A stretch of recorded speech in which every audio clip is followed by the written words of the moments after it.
begitu saja, padahal itu deposit akhirat. Satu. Yang kedua, perbendaharaan surga itu apa? Wa kitmanul musibah, menyembunyikan kesulitan. Kadang orang takut menghadapi kesulitan, tapi makin kita merenung, hidup ini kan sebenarnya urusan. Takut sama urusan, ya jangan hidup. Tandanya orang hidup itu kalau punya urusan. Urusan melupakan problem, problem sering menimbulkan kesulitan. Kesulitan bukan untuk ditakuti, tapi untuk diatasi dan dicarikan jalan keluarnya. Siapa sih orangnya yang gak pernah sulit-sulit? Makin tinggi status sosialnya, makin gede urusannya. Makin tinggi kualitas imannya, makin berat tingkat kesulitannya. Cuma memang yang namanya enak itu seperti pelangi. Biang lala itu nggak pernah di atas kepala kita, di atas kepala orang melulu. Lu sih enak lu, kata kita. Dia juga bilang yang enak kan lu. Pelangi itu nggak pernah di atas kepala kita. Kata tukang beca, aduh enak ya naik Mercy. Kata tukang beca, apa yang di dalam mobil Mercy? Aduh enak bener tukang beca, di jok ngeringkuk ngorok pulas bener. Saya kamar pakai AC, sejuk, tempat tidur sutra, empuk, alga, spring bed, kulak kulik, nggak bisa pulas kalau belum minum Valium, belum tidur. Enak bener tukang beca, di jok ngorok nggak tahu wetan kulon. Si tukang beca bilang yang di Mercy enak, yang di Mercy bilang tukang beca enak. Inilah enak, nggak pernah di atas kepala kita, di atas kepala orang lain melulu enak itu. Nah, saudara-saudara, yang merupakan perbendaharaan surga itu orang yang bisa menyembunyikan kesulitan, baik pribadi ataupun rumah tangga. Ini terutama rumah tangga yang jadi soalnya. Kadang-kadang kita ini kalau senang, sebaliknya kalau senang kita diam, kalem aja, cuek. Banyak banget duit kita bawaan, diam aja udah. Malah ketemu orang takut. Tapi begitu susah, sekampung tahu. Padahal Nabi mengajarkan perbendaharaan surga itu menyembunyikan musibah, menyembunyikan kesulitan. Kalau enak, cerita sama orang-orang. Kalau nggak enak, rasain sendiri, tekan sendiri, atasin sendiri. Kita kan sebaliknya. Senang kita diam, asal lagi susah, paling tidak kita nyari teman buat cerita kesusahan. Siapa orangnya yang nggak pernah susah? Cuma soalnya bagaimana kita mengatasi kesusahan itu sendiri. Begitu juga misalnya kalau orang sudah berumah tangga, itu orang tuanya harus menjadi tempat dia cerita yang enak-enak saja. Yang nggak enak rasain berdua, selesaikan berdua, atasin berdua. Jangan dibalik. Asal senang diam, giliran susah saja. Maknya laporan. Terbalik. Bisa menjaga security informasi. Maka nama bayam keluar diam, malah seluitan. Enak amat lu makan daging ayam. Security informasi. Saudara-saudara kaum muslimin rahimakumullah. Ujian yang terberat itu yang pernah diberikan kepada para nabi, para rasul, para aulia, para ulama. Makin tinggi keimanan, makin berat bentuk kesulitan. Ayo saya kemukakan satu contoh saja. Ada seorang nabi yang kaya, nabi kaya, namanya Nabi Ayub. Iblis kalau orang begini kan keki. Ibadahnya rajin, kaya. Ini yang kayak begini susah digodain. Kalau ibadahnya rajin, miskin, kali bisa disogok. Sini imannya mantap, ibadahnya rajin, kaya, nabi lagi. Oh, tapi namanya iblis nggak kurang akal. Laporan, Tuhan, kenapa Les? Ya ini bahasa saya, bahasa Qurannya sih nggak gitu. Itu hambamu yang namanya Ayub, dia rajin ibadah cuma karena dikasih kaya aja. Coba kasih miskin dia, berhenti dia sembahyang. Ah, kamu bisa aja. Saya tahu Ayub itu hambaku yang ikhlas. Saya buktiin Tuhan, silahkan. Dibuktiin lah, iblis turun ke alam ini. Yang mula-mula dia lakukan, dia rusak sawah ladang Nabi Ayub. Dia binasakan binatang ternak Nabi Ayub. Sehingga dalam waktu singkat, jatuhlah Nabi Ayub dari orang paling kaya jadi orang paling miskin. Beliau masih ibadah di mihrab dalam masjid. Datang iblis. Saudara Ayub, ya. Lagi ngapain? Ibadah. Nyembah Allah, nyembah Allah. Oh, percuma. Kenapa?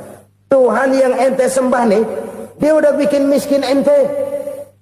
Sawah ladang ente hancur lebur, binatang ternak binasa. Sekarang ente jadi orang paling miskin. Ngapain nyembah Tuhan kayak begitu? Tekor. Udah berhenti dah ibadah, berhenti ibadah. Ini iblis sama Tuhan laporannya lain, yang dikerjakan kepada Nabi Ayub juga lain. Benar begitu iblis kata Nabi Ayub? Iya, sawah ladang saya habis, buras. Binatang ternak saya binasa, binasa. Saya miskin, bangpak. Apa jawab Nabi Ayub? Bukan innalillahi, ini hebat. Alhamdulillahillazi a'tani wa akhraza minni. Segala puji bagi Allah yang telah memberikan harta kepada saya dan sekarang mengambilnya lagi. Alhamdulillah. Allah yang ngasih, Allah yang ambil. Itu mah urusan Allah. Iblis cuman ibadah jalan terus, sujud lagi Nabi Ayub. Iblis seleher gondok banget. Dasar Nabi nggak mempan dia apa-apain. Miskin malah alhamdulillah. Allah yang ngasih, Allah yang ngambil. Jadi kalau kita tidak komit, kita tidak terikat kepada kaya, miskin, senang, susah, apa yang bisa bikin kita susah? Jadikan kekayaan, kemiskinan, jadikan senang, susah sebagai anak buah yang bisa kita atur. Jangan kekayaan ngatur kita, jangan kemiskinan ngatur kita. Kita yang harus mengatur mereka. Senang, susah, kaya, miskin, bahagia, sengsara, jadikan itu anak buah yang bisa kita atur. Kalau sekarang kita kaya, lain saat boleh jadi kita miskin, semiskin-miskinnya. Allah yang ngasih, Allah yang ngambil. Tenaga mana yang bisa menghalangi? Ibadah jalan terus. Iblis makin gondok. Dasar Nabi loh. Akhirnya apa? Nabi Ayub dikerjain, diberikan penyakit. Demikian fatal penyakitnya. Bayangin, udah miskin sakit. Masya Allah. Miskin sakit. Sakitnya nggak lama, kira-kira 16 tahun. Istrinya 3, 2 mental minta ceraiin. Ngerawatin laki bengek begini. Senang belum tentu, susah udah pasti nih. Cerai aja, cerai lah. Cerai. Tinggal satu Siti Rahmah yang setia menemani beliau. Sesetia-setianya hati perempuan. Satu saat Siti Rahmah bilang, "Bang, ya, abang kan Nabi, Bang. Lalu, namanya Nabi kan doanya jarang meleset, Bang. Maksud kamu minta kenapa sih sama Tuhan biar abang sembuh, baik dah, Bang?" Siti Rahmah, "Iya. Saya sakit berapa tahun sih dah? 16 tahun, Bang. Sebelum ini saya sehat berapa tahun? Ya kira-kira 60 tahun, Bang. Nah, coba ente banding-bandingin, Rahmah. Saya dikasih sehat 60 tahun. Dikasih sakit 16 tahun. Sudah nggak sabar. Mau doa kepada Allah minta sembuh. Saya malu. Malu kepada Allah. Diuji dengan yang luar biasa seperti ini. Tidak mengganggu stabilitas kehambaannya. Dia tetap menghamba kepada Allah Subhanahu wa ta'ala. Saudara-saudara kaum muslimin rahimakumullah. Kunci menghadapi kesulitan itu apa? Allah jelaskan dalam satu ayat, "Wa basyiris sabirin alladzina idza asabathum musibah qalu inna lillahi wa inna ilaihi raji'un." Gembirakan orang-orang yang sabar. Siapa mereka itu? Yang apabila mendapat musibah mereka kembali kepada keyakinan dasar. Segalanya dari Allah dan segalanya akan kembali kepada Allah. Ini konsepsi dasar dari sikap muslim dalam menghadapi berbagai kesulitan. Segalanya dari Allah, segalanya akan kembali kepada Allah. Kalau ini sudah kondisi dasarnya, maka kita akan lapang menghadapi kenyataan bagaimanapun pahitnya. Apakah itu namanya miskin, apakah itu namanya sakit, Bahkan maut sekalipun, segalanya dari Allah, segalanya akan kembali kepada Allah. Ini sikap hidup, bukan sekedar ucapan. Kita kadang-kadang menjadikannya sebagai ucapan. Mulutnya sehingga berhenti, innalillahi wa inna ilaihi rajiun, tapi nangisnya terus gerung-gerungan. Bukan itu, ini kesadaran moral. Kalau segalanya dari Allah, segalanya kembali kepada Allah, kan sebenarnya cuma nunggu giliran. Hari ini saya nyembayangin dia, entah hari apa saya disembayangin orang. Hari ini saya antar dia ke kubur, entah hari apa orang nganterin saya ke kubur. Hari ini saya tahlilkan dia, entah nanti kapan orang tahlilkan saya. Segalanya dari Allah, segalanya akan kembali juga kepada Allah. Oleh sebab itu saudara-saudara, kesulitan bukan untuk ditakuti. Kesulitan justru untuk diatasi, dicarikan jalan keluarnya. Dan tidak ada orang yang tidak pernah mendapat kesulitan. Tidak ada. Semakin tinggi status sosial, semakin tinggi kualitas keimanan, semakin besar juga tingkat kesulitan. Hanya saja bagaimana cara kita mengatasinya. Dan Al-Quran menyatakan, inna ma'al usri yusra. Di balik kesulitan itu pasti ada kemudahan. Roda itu berputar. Karena itu Rasulullah sallallahu alaihi wasallam mengingatkan kepada kita, ta'arraf ila Allahi fir raha ya'rifka fis syiddah. Ingatlah kepada Allah di waktu kamu senang, supaya Allah ingat kepada kamu di waktu kamu susah. Kalau waktu senang kita ingat kepada Allah, kita susah, Allah tidak akan meninggalkan kita. Tapi kalau waktu senang kita jauh dari Allah, sujud tidak sempat, dengan masjid jauh, ketika senang kita lupakan Allah. Nanti begitu kita susah, Allah lupakan kita. Dan itu menyakitkan. Oleh karena itu orang-orang tua kita dulu bilang, kalau lagi sehat ingat-ingat lu bakal sakit nanti. Kalau lagi kaya ingat-ingat satu saat kita bakal jatuh miskin. Bahkan kalau lagi muda ingat-ingat kita bakal tua. Dan yang terpenting, kalau lagi hidup ingat-ingat kita bakal mati. Saudara-saudara kaum muslimin rahimakumullah. Jadi yang kedua yang merupakan perbendaharaan surga, menyembunyikan musibah. Saudara-saudara kaum muslimin rahimakumullah. Hal ketiga yang merupakan perbendaharaan surga adalah wasilatur rahmi. Orang yang suka bersilaturahmi. Sebagaimana yang kita maklum bahwa manusia adalah makhluk yang disebut zon politika. Makhluk sosial yang tidak mungkin hidup sendiri-sendiri. Betapa dan siapapun kita memerlukan orang lain. Bodoh betul manusia kalau tinggal di tengah masyarakat tapi tidak mau bermasyarakat. Merasa hebat sendiri, pinter sendiri, gagah sendiri, kaya sendiri. Mungkin kalau mati juga ngubur sendiri. Jangankan kita di sini. Di sorga saja Nabi Adam waktu sendirian bengong melulu, mondar mandir. Allah tegur dam sepi dam. Jadi ini kalau bahasa saya, iya Tuhan sepi ini nggak ada coret-coretan pisan ini. Diciptakan Siti Hawa baru anteng Nabi Adam.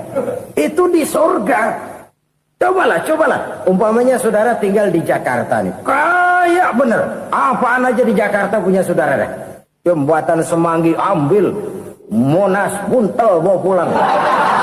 Hotel-hotel ambil semua. Cuman tinggal di Jakarta sendirian. Apa enaknya? Betapa dan siapapun kita perlu orang lain. Tidak ada seorang pun yang bisa memenuhi kebutuhan hidupnya secara sendiri-sendiri. Nah, Islam telah menyelamatkan manusia dari ras diskriminasi. Mengikat manusia dengan persaudaraan yang berlandaskan kepada akidah. Karena itu dianjurkan bersilaturahmi. Bahkan Nabi menyatakan, Man arada ayyubsata lahu fi rizkihi wa yunsa'a fi atharihi falyasil rahimah. Siapa yang kepengen diluaskan rezekinya dan dipanjangkan usianya, banyaklah ia bersilaturahmi. Siapa yang kepengen dimudahkan rezekinya, hendaknya ia banyak bersilaturahmi. Kalau banyak teman, kesulitan kan paling tidak ada tempat cerita. Udah susah, sendirian, kita pikirin diri, nggak ada tempat tukar pikiran. Cepet banget sama bengek. Dilawan sendiri. Nah, secara makro kita bisa berkata, tidak mungkin ada kemenangan kalau tidak ada kekuatan. Tidak ada kekuatan kalau tidak ada kesatuan dan persatuan. Tidak mungkin ada kesatuan dan persatuan tanpa semangat silaturahmi. Kalau umat Islam mau menang, dia harus kuat. Kalau umat Islam mau kuat, dia harus bersatu. Kalau umat Islam mau bersatu, dia harus membudayakan silaturahmi ini.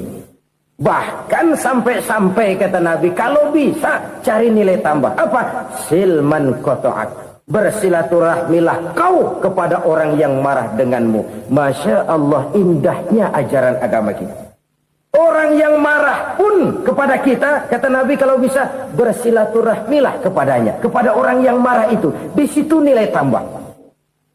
Cuman jujur nih hadis, ngucapinnya gampang, ngamalinnya yang berat banget. Orang marah sama kita, kita disuruh silaturahmi. Ada apa malu? Lu marah, ada gua marahan lagi. Tunggu pikirin. Saudara-saudara kaum muslimin rahimakumullah. Tapi ini yang diajarkan, bahkan ini yang dicontohkan oleh baginda Rasul. Bagaimana begitu mudah? Misalnya satu saat Abu Jahal ini ngatur strategi bagaimana bikin Muhammad celaka. Dia gali lubang di depan tempat tidurnya. Dia tutupin daun korma. Terus dia panggil seseorang, ke sini. Kasih tahu Muhammad, pamannya sakit keras, minta ditengokin. Berangkat orang ini ke sana. Muhammad, labbaik. Pamanmu sakit keras, dia minta ditengokin. Baik, saya akan datang menjenguk beliau. Berangkatlah Nabi ke rumah Abu Jahal tanpa prasangka apapun. Abu Jahal udah pasang setil, selimut 3 rangkap setengah dia pakai. Persis kayak orang meriang. Tapi sembari ngintip dari balik selimut. Begitu Muhammad buka pintu, nah, masuk perangkap nih. Muhammad jalan menuju tempat pembaringan. Makin lama makin dekat, makin lama makin dekat. Makin dekat ke lubang yang dipasang oleh Abu Jahal itu. Dalam hati Abu Jahal, terus dah jatuh, mampus dah lo ini. Mampus lo hari ini nih. Apa yang terjadi? Malaikat Jibril datang. Muhammad, pamanmu cuma pura-pura sakit. Di depan tempat tidurnya ada lubang perangkap supaya kamu jatuh ke situ. Sudah, kamu pulang. Balik kanan Nabi. Sudah hampir jatuh ke lubang, balik kanan, pulang. Bayangin kecewanya Abu Jahal. Muhammad dikit lagi, Muhammad dikit lagi. Enggak, paman, saya pulang aja. Emosi bangun dari tempat tidur, enggak sadar kalau lagi pura-pura sakit. Lompat ngejar Nabi, dia lupa dengan lubang yang dia gali. Usrak, nyemplung sendiri ke dalam lubang.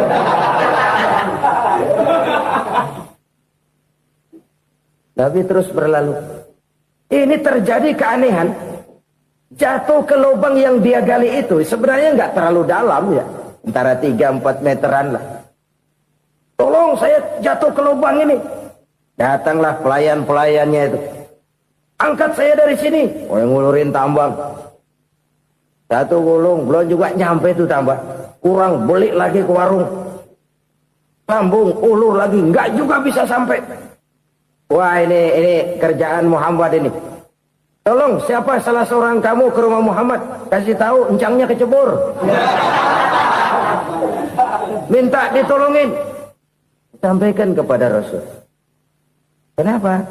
Pamanmu jatuh ke lubang, Muhammad minta tolong diangkatin. Tambang udah nyambung-nyambung nggak nyampe juga. Ya, nanti saya datang, saya tolong. Coba. Nyata-nyata orang berniat jahat mau mencelakakan dia. Datang dia menolong. Ini yang disebut air tuba dibalas air susu ya ini. Bukan sebaliknya. Air tuba dibalas air susu. Paman, kecebur ya? Iya Muhammad, tolong ini. Pegang tangan saya. Nabi ulurkan tangannya. Nyampe. Dipegang oleh Abu Jahal. Diangkat ke atas.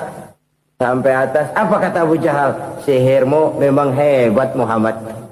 Udah ditolongin dikata sihir. Yang enak kita kemplang kan itu orang begitu. Urusan apa? Tapi inilah akhlak. Kalau bisa kamu bersilaturahmilah dengan orang yang marah kepadamu sekalipun. Orang marah kita tetap baik. So, kalau kita berbuat baik sama orang yang memang baik, rasanya sih biasa-biasa aja. Orang baik kita baik lagi, ya draw aja, belum ada nilai tambah di situ. Baru ada nilai tambah kalau kita bisa berbuat baik kepada orang yang nyakitin kita.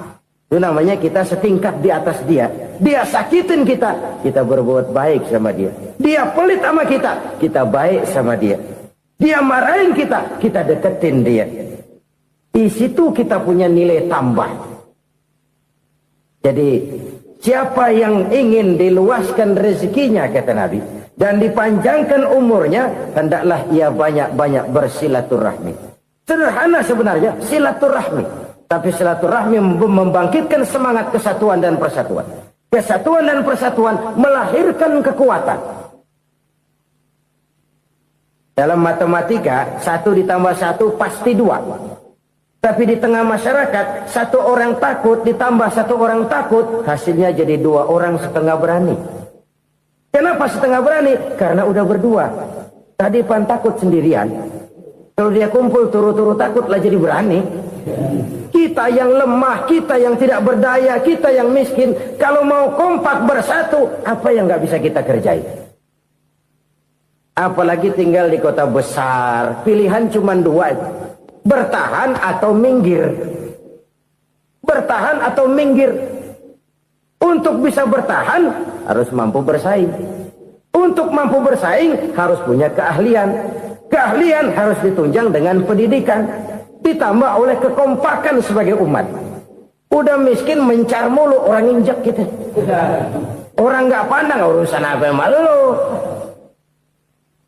Oleh karena itu, silaturahmi pada hakikatnya merupakan roh dari ukhuwah yang diajarkan oleh agama kita. Bagaimana Islam menyelamatkan masyarakat manusia dari ras diskriminasi, mengikat manusia, dan tidak ada persaudaraan yang lebih indah selain persaudaraan yang diikat dengan nilai-nilai akidah. Sepanjang orang di jalan Allah, itulah saudara kita. Keluar dia dari jalan Allah, selesailah persaudaraan sampai di situ. Karena itu, kalau ingin menyimpan sesuatu di surga, banyaklah bersilaturahmi. Datang ke rumah ini, datang ke rumah itu, dan lain sebagainya. Itu simpanan kita di akhirat nanti. Ini yang ketiga. Saudara-saudara, yang keempat, perbendaharaan surga itu apa? Wa qawlu la hawla wa la quwwata illa billah. Ucapan la hawla wa la quwwata illa billah. Ibadah kan ada yang berat, modalnya besar. Bangun masjid berat, modalnya besar. Bangun rumah sakit berat, modalnya besar. Ada ibadah yang berat, tapi modalnya ringan. Misalnya puasa. Puasa itu berat, mengendalikan nafsu. Kalau sekedar nggak makan, nggak minum sih enteng. Mengendalikan nafsu. Itu jihad terbesar. Tapi kan modalnya ringan, cuma niat saja. Ini ibadah berat, modalnya ringan. Ada ibadah yang ringan, modalnya juga enteng. Seperti termasuk ucapan la haula wa la quwwata illa billah. Tanpa sadar, la haula wa la quwwata illa billah. Nyelengin tuh di surga. Nyelengin, kita nggak terasa. Nyelengin simpenan akhirat. La haula wa la quwwata illa billah. Nyimpan lagi. Kaget, la haula wa la quwwata illa billah, nyimpan lagi, banyak simpanan. Walaupun sebenarnya yang dimaksud di sini adalah kesadaran batin bahwa tidak ada daya dan kekuatan kecuali Allah. Itu intinya. Kita memulai pekerjaan disunahkan baca bismillah, kan begitu. Apa itu? Kesadaran moral. Bahwa ini saya bisa kerjakan. Saya kerjakan ini dengan menyebut nama Allah. Kenapa? Kalau Allah tidak memberikan daya dan kekuatan, mana mampu saya kerjakan ini. Maka saya kerjakan ini dengan menyebut nama Allah. Bismillah. Kesadaran moral. Manusia hanya wajib berusaha, tapi nggak pernah wajib berhasil. Banyak hal-hal yang kalau kita renungkan secara rasio, nggak mungkin Tapi jadi kenyataan, la haula wala quwata illa billah. Tidak ada daya dan kekuatan kecuali bagi Allah semata-mata. Kesadaran moral akan kelemahan dan keterbatasan makhluk bernama manusia. Kadang kita kagum dengan otak, tapi kita sering lupa sama yang bikin otak. Padahal bagaimanapun hebatnya otak, yang bikin otak pasti lebih hebat dari otak. Nggak percaya, silahkan otak-otakan. Inilah kecenderungan. Kita kagum dengan pesawat-pesawat mutakhir, bukan main besi gede banget terbang itu. Alangkah hebatnya. Lalu apa yang bikin otak tidak lebih hebat dari itu semua? Kita puji laut, apa yang bikin laut tidak lebih hebat dari laut itu? La haula wala quwata illa billah. Tidak ada daya dan kekuatan kecuali Allah. Apa yang bisa kita lakukan kalau tidak karena daya dan kemampuan yang diberikan oleh Allah kepada kita? Lahirlah sikap tawadu, rendah hati, tidak melonjak menjadi angkuh dan sombong, sadar akan kelemahan dan keterbatasan diri. Sebagai makhluk yang diciptakan oleh Allah Subhanahu wa ta'ala. Jadi satu sisi ini ucapan yang berpahala, la haula, jadi wiridan. Pada sisi lain ini kesadaran moral, sikap mental, kesadaran batin, bahwa yang punya daya dan kekuatan itu cuma Allah. Kita nggak pantas untuk sombong, sebab sombong itu pakaiannya Allah. Kita nggak sedang pakai pakaian Allah, kegedean. Dan makin kita renungi, makin terbentur. Apa sih yang bisa kita sombongin? Kita mau sombong apa? Kaya? Pintar? Itu kan semua relatif. Di atas langit masih ada langit lagi. Jadi oleh karenanya, marilah kita menyadari. Manusia hanya wajib berusaha, tapi tidak pernah wajib berhasil. Yang berusaha saja tidak wajib berhasil, apalagi yang tidak berusaha. Islam bukan agama orang pemalas yang selesai sholat lalu endelohom, nggelenggem ayem-ayem. Tapi Islam bukan agama orang sombong yang setelah berusaha lalu tidak memerlukan Allah. Kita bisa saja bikin proyeksi, tahun sekian kita bakal panen besar menurut perhitungan otak. Tapi ada kejadian lain. Apa? Tikus ngambek. Habis itu dimakanin tikus, panen gagal. Proyeksi rasional gagal oleh tikus-tikus yang ngambek itu. Bisa saja terjadi. Tahun depan kita panen besar, urung. Kenapa? Musim panas panjang. Dan sekarang ini koran-koran bikin berita musim mengalami penyelewengan. Bukan cuma manusia yang nyeleweng sekarang. Musim pakai nyeleweng. Mestinya kan musim hujan udah selesai, masih hujan-hujan juga. Musim. Nah sekarang kita boleh bikin proyeksi, kita bakal panen besar. Tahu-tahu musim panas panjang, sawah retak, air kering. Cari teknokrat yang paling botak, suruh pendekin tuh musim panas. La haula wa la quwata illa billah. Inilah kesadaran moral. Saudara, saya teringat satu saat ada seorang konglomerat. Umurnya ya kira-kira 70-an. Satu saat dia ditanya oleh wartawan, "Pak, umur Bapak berapa sih?" "Ya paling 10 tahun." 10 tahun? 10 tahun? Anak Bapak berapa orang? Satu saja? Satu. Harta Bapak berapa? Ya paling-paling bangsa 7 juta kali. 7 juta? Iya. Pak, kenapa Bapak bohongi saya? Bapak punya buku biografi. Koran-koran, majalah-majalah banyak memuat cerita riwayat hidup Bapak. Saya tahu umur Bapak 70. Kenapa bilang cuma 7 tahun? Saya tahu anak Bapak 8. Kenapa cuma bilang 1? Saya tahu harta Bapak miliaran, mungkin triliunan. Pabrik di mana-mana, bank di mana-mana. Kenapa bilang uang Bapak cuma 7 juta? Nah, kata si konglomerat tadi, kamu benar nak, kamu benar. Umur saya kalau jumlahnya memang 70 nak. Cuman ingat-ingat saya, baru 7 tahun terakhir ini saya sujud. Baru 7 tahun terakhir ini saya berusaha dekat dengan Allah. Saya laksanakan perintahnya. Saya jauhi larangannya. 7 tahun inilah rasanya yang ada nilainya di hadapan Allah. Yang 63 tahun matong, kelabu, kelem umur gue. Habis untuk maksiat, untuk munkarat. Maka ketika ditanya tadi, umur saya 7 tahun itu. Oh begitu Pak. Oh iya. Lalu anak Pak. Anak bapak kan 8. Kenapa bilang cuma 1? Nah, kalau jumlah hitungannya memang anak saya 8. Tapi dari 8 orang ini rasanya cuma 1 nih. Yang bakal jadi buah hati, belahan jantung. Pelanjut cerita, penerus sejarah. Bakal jadi anak soleh yang akan mendoakan saya. Cuma 1 rasanya anak saya ini yang bakal jadi buah hati saya. Besar-besaran saya. Yang akan mendoakan di kubur saya. Yang akan mendoakan di akhirat saya. Yang 7 orang mana, Masya Allah, yang atuh tenggeng, yang atuh nyekek botol mulu, yang atuh nggak karu-karuan. Makanya saya bilang 1 anak saya yang akan bisa mendoakan saya. Oh begitu Pak. Iya. Nah harta Pak, harta Bapak kan triliunan. Pabrik Bapak di mana-mana. Uang Bapak hampir di tiap bank-bank besar. Kenapa bilang cuma 7 juta? Betul kau nak. Harta saya kalau jumlahnya memang miliaran, triliunan mungkin. Tapi yang saya ingat baru 7 juta tuh yang saya belanjakan di jalan Allah.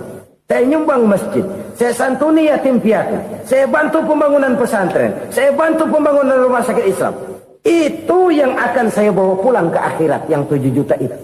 Yang triliunan itu nanti akan diperebutkan oleh anak-anak saya sebagai waris saya. Jadi harta saya 7 juta itu yang bakal nemenin saya di akhirat. Yang akan saya bawa pulang jadi teman saya. Saudara-saudara kaum muslimin, jangan-jangan orang tua itu adalah kita-kita ini. Jangan-jangan kita-kita ini adalah orang tua itu. Jangan-jangan itu potret dari diri kita masing-masing. Dari sekian umur yang diberikan Allah, berapa tahun yang ada nilainya di hadapan Allah? Dari sekian anak-anak yang merupakan amanah, berapa yang akan mendoakan kita sebagai orang tuanya menjadi anak soleh? Dari sekian banyak harta yang diberikan Allah, berapa yang akan kita bawa pulang menghadapnya nanti, yang kita belanjakan di jalan Allah? Ini sebuah potret kehidupan. Karena itu kita kembali kepada la haula wa la quwwata illa billah. Kita wajib berusaha, kita wajib berikhtiar. Selebihnya, segala daya dan kekuatan hanya milik Allah saja semata-mata. Satu kesadaran batin dari setiap pribadi muslim. Setelah ia berusaha dan berikhtiar, ia menyerahkannya kepada Allah Subhanahu wa ta'ala. Jadi, satu sisi ini merupakan wiridan ucapan yang mengandung pahala. Pada sisi lain, ini merupakan sikap batin dari seorang muslim di dalam ia menghadapi realitas kehidupan ini. Saudara-saudara kaum muslimin, rahimakumullah. Kalau ini kita jadikan satu basis kehidupan, maka ini akan menyelamatkan manusia dari kemungkinan tergelincir menjadi orang yang lupa diri dan lupa darat. Sebab itu Imamul Ghazali berpesan, Jadidis safinah fa innal bahra amiq, wa khuziz zad fa inna safara ba'id, wa khaffifil hamla fa innal hamla sadid. Perbarui selalu kapalmu karena lautan sangat dalam. Bawa bekal yang banyak karena perjalanan ini sangat jauh. Ringankan beban karena kebanyakan beban akan menyakitkan. Alangkah indah kalimat ini, alangkah dalam makna yang terkandung di sana. Perbarui selalu kapalmu karena lautan sangat dalam. Apa artinya ini? Jaga mentalmu baik-baik. Pelihara imanmu baik-baik karena hidup penuh cobaan seperti lautan. Kita kalau berlayar di lautan kan kadang-kadang tenang, angin bertiup sepoi-sepoi basah. Jika malam datang, bintang gemintang bertabur menghias cakrawala. Rembulan memantulkan sinarnya dengan indah. Dalam keadaan begitu berlayar enak. Tapi lain saat ombak menggunung, halilintar menyambar, angin topan bertiup. Berapa banyak sudah saudara-saudara kita yang tenggelam di lautan dunia tanpa sadar bahwa dia belum sampai kepada pantai yang akan dituju. Berapa banyak sudah Saudara-saudara kita yang tenggelam di lautan dunia ini tanpa sempat bangkit lagi. Dia menyangka sudah sampai kepada tujuannya. Hati-hati kapal jangan sampai bocor karena lautan sangat dalam. Iman ini jaga baik-baik karena hidup penuh dengan ujian. Wa khuzizat fa inna safara ba'id. Bawa bekal yang banyak karena perjalanan sangat jauh. Saudara mau ke Bandung, bawa duit. Saudara mau ke Surabaya, banyakan lagi duitnya. Saudara mau ke Mekah, gepokan, iketan tuh duit nggak lembaran lagi. Makin jauh perjalanan, makin banyak bekal yang harus kita bawa. Kalau saudara dari Jakarta mau ke Surabaya, kagak bawa duit berangkat juga, itu sih bukan berani namanya, nekat. Sampai Surabaya belum tentu, sengsara di jalan udah pasti. Kenapa? Nggak bawa bekal berangkat. Sama juga kita nih, misalnya belum sempat sembahyang, mati. Waduh, berani banget orang. Belum punya bekal, mati. Sengsara di jalan. Atau bekal tidak cukup. Dari Jakarta saudara mau ke Surabaya, bawa duit 500 perak. Paling jauh Cikampek nyampenya itu. Paling jauh itu. Antara jauhnya perjalanan dengan bekal yang saudara bawa tidak seimbang. Hidup ini perjalanan panjang. A walking tour. Dimulai dari alam arwah. Sebelum jasad diciptakan, roh diciptakan lebih dulu. Dari situ pindah ke alam rahim. Dari alam rahim pindah ke alam dunia. Dari alam dunia pindah ke alam barzah. Baru menuju akhirat. Satu perjalanan begitu saja. Padahal itu deposit akhirat. Satu. Yang kedua, perbendaharaan surga itu apa? Wa kitmanul musibah. Menyembunyikan kesulitan. Kadang orang takut menghadapi kesulitan. Tapi makin kita merenung, hidup ini kan sebenarnya urusan. Takut sama urusan, ya jangan hidup. Tandanya orang hidup itu kalau punya urusan. Urusan melupakan problem. Problem sering menimbulkan kesulitan. Kesulitan bukan untuk ditakuti, tapi untuk diatasi dan dicarikan jalan keluarnya. Siapa sih orangnya yang gak pernah sulit-sulit? Makin tinggi status sosialnya, makin gede urusannya. Makin tinggi kualitas imannya, makin berat tingkat kesulitannya. Cuma memang yang namanya enak itu seperti pelangi. Biang lala itu nggak pernah di atas kepala kita, di atas kepala orang melulu. Lo sih enak lo, kata kita. Dia juga bilang yang enak kan lo. Pelangi itu nggak pernah di atas kepala kita. Kata tukang beca, aduh enak ya naik Mercy. Kata tukang beca, apa yang di dalam mobil Mercy? Aduh enak bener tukang beca, di jok ngeringkuk ngorok pules bener. Saya kamar pakai AC, sejuk, tempat tidur sutra, empuk, alga, spring bed, kulak kulik nggak bisa pules kalau belum minum Valium, belum tidur. Enak bener tukang beca, di jok ngorok nggak tahu wetan kulon. Si tukang beca bilang yang di Mercy enak, yang di Mercy bilang tukang beca enak. Inilah enak.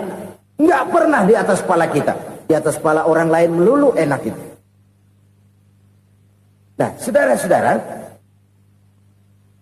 yang merupakan perbendaharaan surga itu orang yang bisa menyembunyikan kesulitan. Baik pribadi ataupun rumah tangga. Ini terutama rumah tangga yang jadi soalnya. Kadang-kadang kita ini kalau senang, sebaliknya. Kalau senang kita diam. Kalem aja, cuek. Banyak banget duit kita, bawaan diam aja udah. Malah ketemu orang takut. Tapi begitu susah, sekampung tahu. Padahal Nabi mengajarkan perbendaharaan surga itu menyembunyikan musibah, menyembunyikan kesulitan. Kalau enak, cerita sama orang-orang. Kalau nggak enak, rasain sendiri, tekan sendiri, atasin sendiri. Kita kan sebaliknya. Tenang kita diam, asal lagi susah, paling tidak kita nyari teman buat cerita kesusahan. Siapa orangnya yang nggak pernah susah? Cuma soalnya bagaimana kita mengatasi kesusahan itu sendiri. Begitu juga misalnya kalau orang sudah berumah tangga, itu orang tuanya harus menjadi tempat dia cerita yang enak-enak saja. Yang nggak enak rasain berdua, selesaikan berdua, atasin berdua. Jangan dibalik. Asal senang diam, giliran susah aja. Maknya. Laporan. Terbalik. Bisa menjaga security informasi. Maka nama bayam keluar diam. Malah seluitan. Enak amat lu makan daging ayam. Security informasi. Saudara-saudara kaum muslimin rahimakumullah. Ujian yang terberat itu yang pernah diberikan kepada para nabi, para rasul, para aulia, para ulama. Makin tinggi keimanan, makin berat bentuk kesulitan. Ayo saya kemukakan satu contoh saja. Ada seorang nabi yang kaya. Nabi kaya. Namanya Nabi Ayub. Iblis kalau orang begini kan keki. Ibadahnya rajin, kaya. Ini yang kayak begini susah digodain. Kalau ibadahnya rajin, miskin, kali bisa disogok. Sini imannya mantap, ibadahnya rajin, kaya, nabi lagi. Oh, tapi namanya iblis nggak kurang akal. Laporan, Tuhan, kenapa Les? Ya ini bahasa saya, bahasa Qurannya sih nggak gitu. Itu hambamu yang namanya Ayub, dia rajin ibadah cuma karena dikasih kaya aja. Coba kasih miskin dia, berhenti dia sembahyang. Ah, kamu bisa aja. Saya tahu Ayub itu hambaku yang ikhlas. Saya buktiin Tuhan, silahkan. Dibuktiin lah, iblis turun ke alam ini. Yang mula-mula dia lakukan, dia rusak sawah ladang Nabi Ayub. Dia binasakan binatang ternak Nabi Ayub. Sehingga dalam waktu singkat, jatuhlah Nabi Ayub dari orang paling kaya jadi orang paling miskin. Beliau masih ibadah di mihrab dalam masjid. Datang iblis. Saudara Ayub, ya. Lagi ngapain? Ibadah. Nyembah Allah, nyembah Allah. Oh, percuma. Kenapa? Tuhan yang ente sembah nih, dia udah bikin miskin ente. Sawah ladang ente hancur lebur, binatang ternak binasa. Sekarang ente jadi orang paling miskin. Ngapain nyembah Tuhan kayak begitu? Tekor.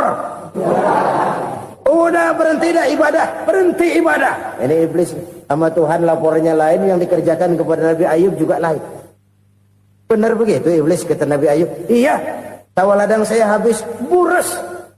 Binatang ternak saya binasa, binasa. Saya miskin, bangpak. Apa jawab Nabi Ayub? Bukan innalillahi, ini hebat. Alhamdulillahillazi a'tani wa akhza minni. Segala puji bagi Allah yang telah memberikan harta kepada saya dan sekarang mengambilnya lagi. Alhamdulillah. Allah yang ngasih, Allah yang ambil. Itu mah urusan Allah. Iblis cuman ibadah jalan terus, sujud lagi Nabi Ayub. Iblis seleher gondok banget. Dasar Nabi nggak mempan dia apa-apain. Miskin malah alhamdulillah. Allah yang ngasih, Allah yang ngambil. Jadi kalau kita tidak komit, kita tidak terikat kepada kaya, miskin, senang, susah, apa yang bisa bikin kita susah?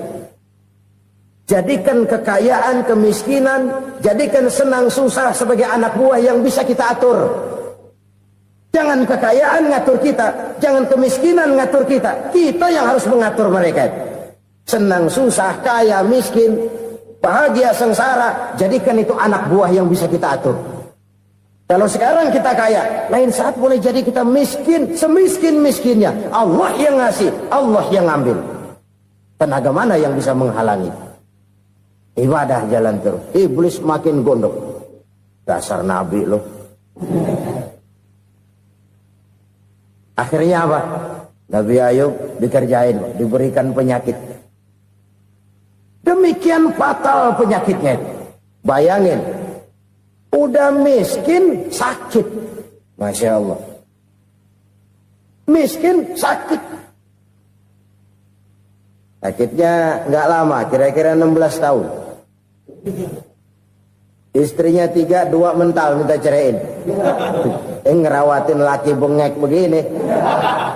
Senang belum tentu, susah udah pasti nih. Cerai aja, cerai dah. Cerai. Tinggal satu Siti Rahmah yang setia menemani beliau. Sesetia-setianya hati perempuan. Satu saat Siti Rahmah bilang, "Bang, ya, abang kan Nabi, Bang. Lalu, namanya Nabi kan doanya jarang meleset, Bang. Maksud kamu minta kenapa sih sama Tuhan biar abang sembuh baik dah, Bang?" Siti Rahmah, "Iya. Saya sakit berapa tahun sih dah? 16 tahun, Bang. Sebelum ini saya sehat berapa tahun? Ya kira-kira 60 tahun, Bang. Nah, coba ente banding-bandingin, Rahmah. Saya dikasih sehat 60 tahun. Dikasih sakit 16 tahun. Sudah nggak sabar. Mau doa kepada Allah minta sembuh. Saya malu. Malu kepada Allah. Diuji dengan yang luar biasa seperti ini. Tidak mengganggu stabilitas kehambaannya. Dia tetap menghamba kepada Allah subhanahu wa ta'ala. Saudara-saudara kaum muslimin rahimakumullah. Kunci menghadapi kesulitan itu apa? Allah jelaskan dalam satu ayat, wa basyiris sabirin alladzina iza asabathum musibah qalu inna lillahi wa inna ilaihi raji'un. Gembirakan orang-orang yang sabar. Siapa mereka itu? Yang apabila mendapat musibah mereka kembali kepada keyakinan dasar. Segalanya dari Allah dan segalanya akan kembali kepada Allah. Ini konsepsi dasar dari sikap muslim dalam menghadapi berbagai kesulitan. Segalanya dari Allah, segalanya akan kembali kepada Allah. Kalau ini sudah kondisi dasarnya, maka kita akan lapang menghadapi kenyataan bagaimanapun pahitnya. Apakah itu namanya miskin, apakah itu namanya sakit, bahkan maut sekalipun. Maut sekalipun. Segalanya dari Allah, segalanya akan kembali kepada Allah. Ini sikap hidup, bukan sekedar ucapan. Kita kadang-kadang menjadikannya sebagai ucapan. Mulutnya sehingga berhenti, innalillahi wa inna ilaihi raji'un, tapi nangisnya terus gerung-gerungan. Bukan itu, ini kesadaran moral. Kalau segalanya dari Allah, segalanya kembali kepada Allah, kan sebenarnya cuma nunggu giliran. Hari ini saya nyembayangin dia, entah hari apa saya disembayangin orang. Hari ini saya antar dia ke kubur, entah hari apa orang nganterin saya ke kubur. Hari ini saya tahlilkan dia, entah nanti kapan orang tahlilkan saya. Segalanya dari Allah, segalanya akan kembali juga kepada Allah. Oleh sebab itu saudara-saudara, kesulitan bukan untuk ditakuti. Kesulitan justru untuk diatasi, dicarikan jalan keluarnya. Dan tidak ada orang yang tidak pernah mendapat kesulitan. Tidak ada. Semakin tinggi status sosial, semakin tinggi kualitas keimanan, semakin besar juga tingkat kesulitan. Hanya saja bagaimana cara kita mengatasinya. Dan Al-Quran menyatakan, inna ma'al usri yusra. Di balik kesulitan itu pasti ada kemudahan. Roda itu berputar. Karena itu Rasulullah sallallahu alaihi wasallam mengingatkan kepada kita, ta'arraf ila Allah fir raha ya'rifka fis syiddah. Ingatlah kepada Allah di waktu kamu senang, supaya Allah ingat kepada kamu di waktu kamu susah. Kalau waktu senang kita ingat kepada Allah, kita susah, Allah tidak akan meninggalkan kita. Tapi kalau waktu senang kita jauh dari Allah, sujud tidak sempat, dengan masjid jauh, ketika senang kita lupakan Allah. Nanti begitu kita susah, Allah lupakan kita. Dan itu menyakitkan. Oleh karena itu orang-orang tua kita dulu bilang, kalau lagi sehat ingat-ingat lu bakal sakit nanti. Kalau lagi kaya ingat-ingat satu saat kita bakal jatuh miskin. Bahkan kalau lagi muda ingat-ingat kita bakal tua. Dan yang terpenting, kalau lagi hidup ingat-ingat kita bakal mati. Saudara-saudara kaum muslimin rahimakumullah. Jadi yang kedua yang merupakan perbendaharaan surga, menyembunyikan musibah. Saudara-saudara kaum muslimin rahimakumullah. Hal ketiga yang merupakan perbendaharaan surga adalah wasilatur rahmi. Orang yang suka bersilaturahmi. Sebagaimana yang kita maklum bahwa manusia adalah makhluk yang disebut zon politika. Makhluk sosial yang tidak mungkin hidup sendiri-sendiri. Betapa dan siapapun kita memerlukan orang lain.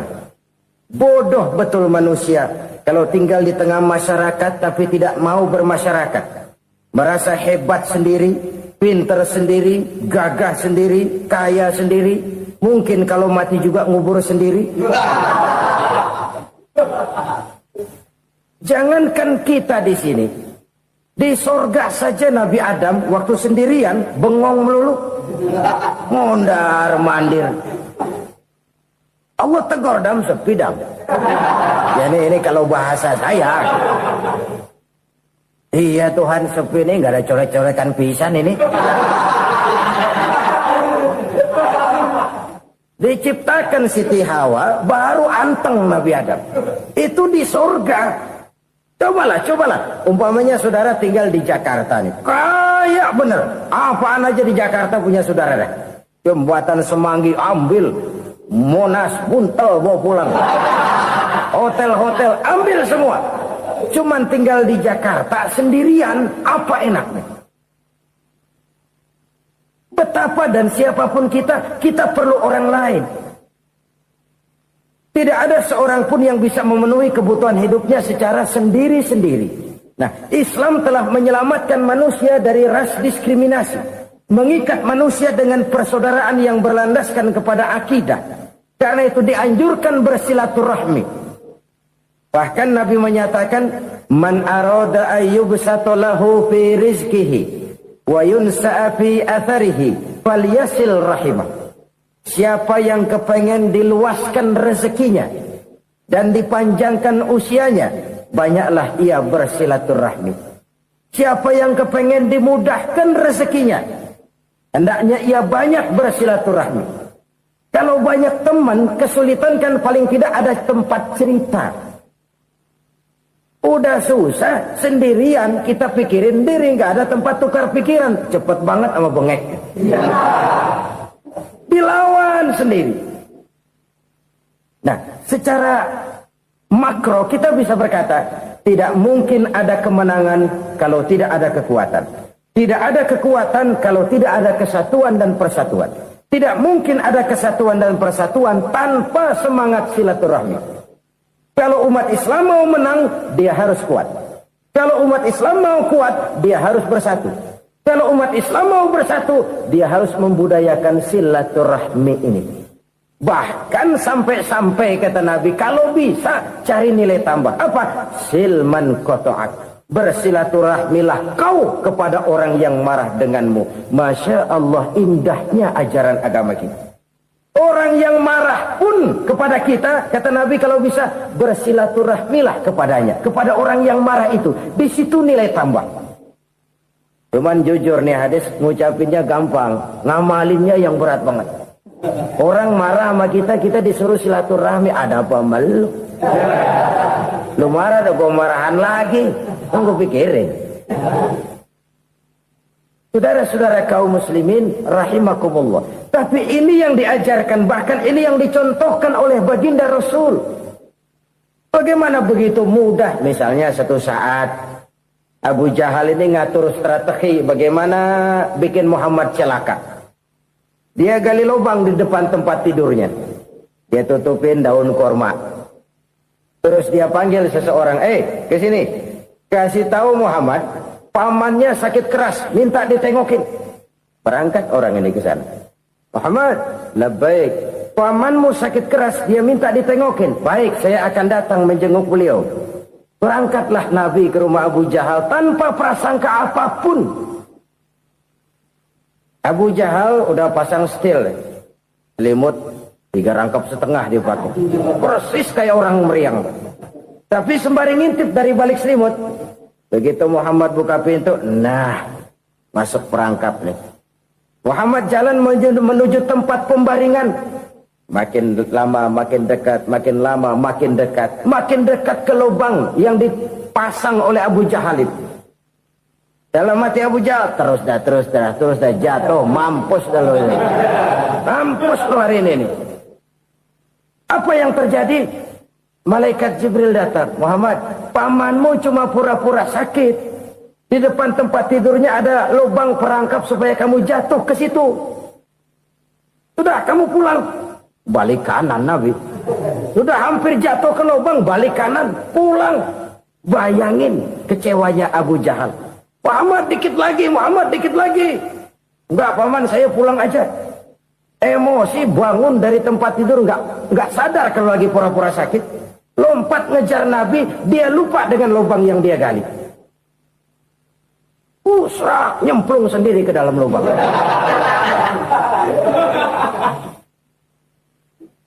Nabi terus berlalu. Ini terjadi keanehan. Jatuh ke lubang yang dia gali itu sebenarnya nggak terlalu dalam ya, antara 3-4 meteran lah. Tolong, saya jatuh ke lubang ini. Datanglah pelayan-pelayannya itu. Angkat saya dari sini. Oh, yang ngulurin tambang. Satu gulung, belum juga nyampe itu tambah. Kurang, beli lagi ke warung. Sambung, ulur lagi, nggak juga bisa sampai. Wah, ini kerjaan Muhammad ini. Tolong, siapa salah seorang kamu ke rumah Muhammad, kasih tahu encangnya kecebur. Minta ditolongin. Sampaikan kepada Rasul. Kenapa? Pamanmu jatuh ke lubang, Muhammad minta tolong diangkatin. Tambang udah nyambung-nyambung nggak nyampe juga. Ya, nanti saya datang, saya tolong. Coba. Nyata-nyata orang berniat jahat mau mencelakakan dia. Datang dia menolong. Ini yang disebut air tuba dibalas air susu ya ini. Bukan sebaliknya. Air tuba dibalas air susu. Paman, kecebur ya? Iya Muhammad, tolong ini. Pegang tangan saya. Nabi ulurkan tangannya. Nyampe. Dipegang oleh Abu Jahal. Diangkat ke atas. Sampai atas. Apa kata Abu Jahal? Sihirmu memang hebat Muhammad. Udah ditolongin dikata sihir. Yang enak kita kemplang kan itu orang begitu. Urusan apa? Tapi inilah akhlak. Kalau bisa kamu bersilaturahmilah dengan orang yang marah kepadamu sekalipun. Orang marah kita tetap baik. So, kalau kita berbuat baik sama orang yang memang baik, rasanya sih biasa-biasa aja. Orang baik kita baik lagi. Ya draw aja, belum ada nilai tambah di situ. Baru ada nilai tambah kalau kita bisa berbuat baik kepada orang yang nyakitin kita. Itu namanya kita setingkat di atas dia. Dia sakitin kita, kita berbuat baik sama dia. Dia pelit sama kita, kita baik sama dia. Dia marahin kita, kita deketin dia. Di situ kita punya nilai tambah. Jadi siapa yang ingin diluaskan rezekinya kata Nabi dan dipanjangkan umurnya, hendaklah ia banyak-banyak bersilaturahmi. Sederhana sebenarnya silaturahmi, tapi silaturahmi membangkitkan semangat kesatuan dan persatuan. Kesatuan dan persatuan melahirkan kekuatan. Dalam matematika 1 ditambah 1 pasti 2. Tapi di tengah masyarakat 1 orang takut ditambah 1 orang takut, hasilnya jadi 2 orang setengah berani. Kenapa setengah berani? Karena udah berdua. Tadi pan takut sendirian. Kalau dia kumpul turu-turu takutlah jadi berani. Kita yang lemah, kita yang tidak berdaya, kita yang miskin, kalau mau kompak bersatu, apa yang nggak bisa kita kerjain? Apalagi tinggal di kota besar, pilihan cuma 2. Bertahan atau minggir. Bertahan atau minggir. Untuk bisa bertahan harus mampu bersaing. Untuk mampu bersaing harus punya keahlian. Keahlian harus ditunjang dengan pendidikan, ditambah oleh kekompakan sebagai umat. Udah miskin mencar mulu, orang injak kita. Orang nggak pandang urusan apa yang malu. Oleh karena itu silaturahmi pada hakikatnya merupakan roh dari ukhuwah yang diajarkan oleh agama kita. Bagaimana Islam menyelamatkan masyarakat manusia dari ras diskriminasi, mengikat manusia, dan tidak ada persaudaraan yang lebih indah selain persaudaraan yang diikat dengan nilai-nilai akidah. Sepanjang orang di jalan Allah, itulah saudara kita. Keluar dia dari jalan Allah, selesailah persaudaraan sampai di situ. Karena itu, kalau ingin menyimpan sesuatu di surga, banyaklah bersilaturahmi. Datang ke rumah ini, datang ke rumah itu, dan lain sebagainya. Itu simpanan kita di akhirat nanti. Ini yang ketiga. Saudara-saudara, yang keempat, perbendaharaan surga itu apa? Wa qawlu la hawla wa la quwwata illa billah. Ucapan la hawla wa la quwwata illa billah. Ibadah kan ada yang berat, modalnya besar. Bangun masjid berat, modalnya besar. Bangun rumah sakit berat, modalnya besar. Ada ibadah yang berat tapi modalnya ringan. Misalnya puasa. Puasa itu berat, mengendalikan nafsu. Kalau sekedar nggak makan nggak minum sih enteng, mengendalikan nafsu itu jihad terbesar. Tapi kan modalnya ringan, cuma niat saja. Ini ibadah berat, modalnya ringan. Ada ibadah yang ringan, modalnya juga enteng. Seperti termasuk ucapan la haula wala quwata illa billah. Tanpa sadar, la haula wala quwata illa billah. Nyelengin tuh di surga. Nyelengin, kita nggak terasa. Nyelengin simpenan akhirat. La haula wala quwata illa billah. Nyimpan lagi.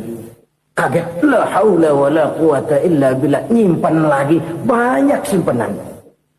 Walaupun sebenarnya yang dimaksud di sini adalah kesadaran batin bahwa tidak ada daya dan kekuatan kecuali Allah. Itu intinya. Kita memulai pekerjaan disunahkan baca bismillah, kan begitu? Apa itu? Kesadaran moral bahwa ini saya bisa kerjakan. Saya kerjakan ini dengan menyebut nama Allah. Kenapa? Kalau Allah tidak memberikan daya dan kekuatan, mana mampu saya kerjakan ini.